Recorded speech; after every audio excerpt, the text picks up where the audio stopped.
Well, when I first started this, I didn't know my father had gone to residential school. It was only after I had started speaking to survivors and I was visiting with my uncle, who was a residential school survivor, and I knew that he had gone to residential school.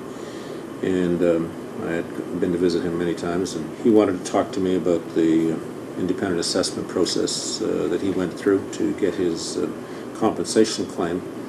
And then he revealed in the course of our conversation that my father had been abused in residential schools, and I had no idea until he told me. And then, of course, like many intergenerational survivors, then everything clicked into place for me to explain why my father was the way he was. You know, he had experienced a lot of difficulties in the course of his lifetime. He was a veteran of the Second World War. He'd been severely injured in the course of the war. He'd been in the hospital for a year. He almost died because of his war injuries.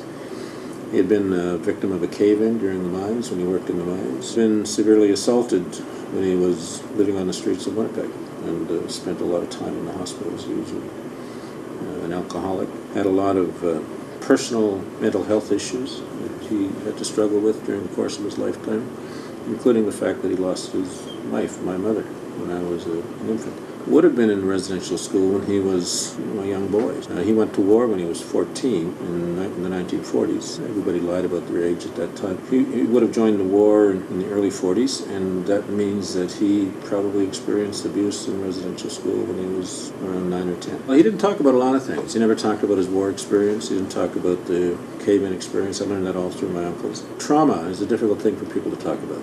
I think it's just to start talking about trauma just triggers the trauma and the experience of the trauma in you. Of necessity, people protect themselves by not going into the trauma. He was alive. Nobody was talking about residential schools, publicly discoursing about it, and there was also undoubtedly a sense that nobody was listening anyway. And perhaps to a certain extent it was almost like there was an element of normalcy about it. So it was happening to everybody, and therefore my story is not special. We've heard that from survivors too, that